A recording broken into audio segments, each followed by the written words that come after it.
दूसरा क्वेश्चन देखते हैं क्या है। दिया है vector A plus vector b plus vector c is equal to 0 vector, ठीक है। और मॉड ऑफ वेक्टर ए दिया है 3 and mod of vector b दिया है 5 दिया है, और मॉड ऑफ वेक्टर सी क्या दिया है 7 दिया है। बोला है find the angle between a and b. A and b के बीच का एंगल पता करना है। यहाँ से ये दूसरा क्वेश्चन है, ठीक। क्या दिया है, ये इसके इक्वल है, तो ए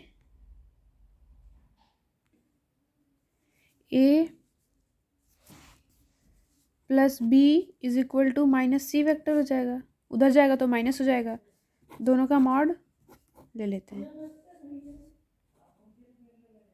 ए plus B is equal to C vector, तो इन दोनों का दोनों साइड स्क्वायर कर लेंगे तो क्या आ जाएगा, वेक्टर ए प्लस वेक्टर बी का होल स्क्वायर एंड वेक्टर सी का भी होल स्क्वायर। तो ये बन जाएगा मॉड ए का whole square plus mod B का whole square plus 2 into mod A and mod B is equal to vector सी का होल स्क्वायर, ठीक है।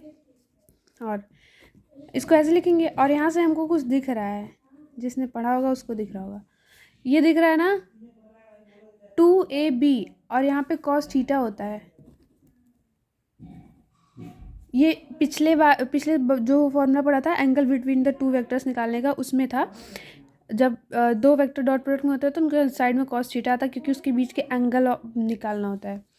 तो उसमें +2, और वेक्टर ए और बी की वैल्यू तो हमें पता है, रख दो, इसमें आ जाएगा 3 × 5 cos theta is equal to mod of vector सी का होल स्क्वायर। और ए हमको पता है 3 3 3 9 प्लस 5 5 25 प्लस 3 2 6 6 5 30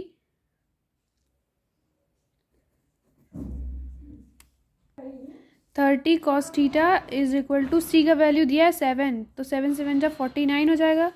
और ये इसको ऐड करेंगे क्या आ जाएगा, 30 cos theta is equal to 49